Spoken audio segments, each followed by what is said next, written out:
एक अमीर लड़का था। उसे एक गरीब किसान की लड़की से प्यार हो गया।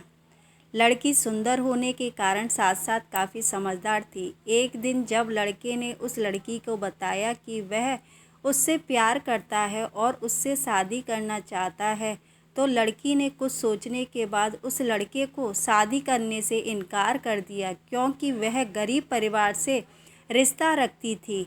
लेकिन कुछ समय बाद जब ये बात उस लड़के को पता चली, तो उस लड़के ने लड़की के माता पिता से बात की और उस लड़की को समझाया। काफ़ी समझाने के बाद वह लड़की मान गई और दोनों की शादी हो गई। शादी के बाद लड़का उस बहुत प्यार करता था। दोनों का दाम्पत्य जीवन काफ़ी अच्छा चल रहा था। लेकिन कुछ महीनों बाद लड़की की चर्म रोग हो गया, जिसके कारण उसकी खूबसूरती ढलने लगी। अब लड़की को यह डर भी सताने लगा कि उसकी खूबसूरती ढलने के कारण कहीं उसका पति उसे छोड़ ना दे। लड़की उस चर्म रोग को ठीक करने का हर संभव प्रयास कर रही थी।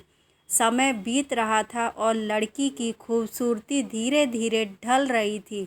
एक दिन वह लड़का एक काम से दूसरे शहर गया। उस लड़का जब वहाँ से वापस आ रहा था, तो उसका रास्ते में एक कार के साथ एक्सीडेंट हो गया। उस दुर्घटना के दौरान लड़के की आंखों की रोशनी चली गई। इस दुर्घटना के कुछ समय के बाद उनका जीवन फिर से सामान्य और सुखी बीतने लगा। वह लड़की चर्म रोग की वजह से दिन प्रतिदिन कमज़ोर और बदसूरत होती गई, लेकिन पति अंधा होने के कारण उनका दाम्पत्य जीवन ठीक चलता रहा और दिखाई न देने के कारण वह लड़का उससे पहले की तरह प्यार करता रहा।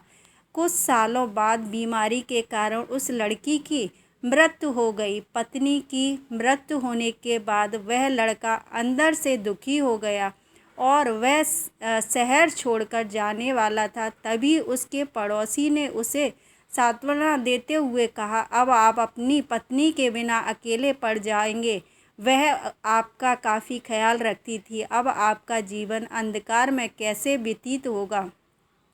तब उस लड़के ने अपने पड़ोसी की ओर देखा और गहरी सांस लेते हुए कहा, मैं कभी अंधा था ही नहीं, लेकिन मैं यह सोचकर अंधे होने का नाटक करता रहा कि कहीं मेरी पत्नी को उसकी बीमारी और बदसूरती के कारण यह ना लगे कि मैं उससे प्यार नहीं करता। इसलिए मैं इतने सालों तक बिना कुछ कहे हुए अपनी पत्नी की खुशी के लिए अंधा बना रहा। यह बात सुनकर पड़ोसी की आंखों से आंसू झलक आए और वह लड़का वहां से चला गया।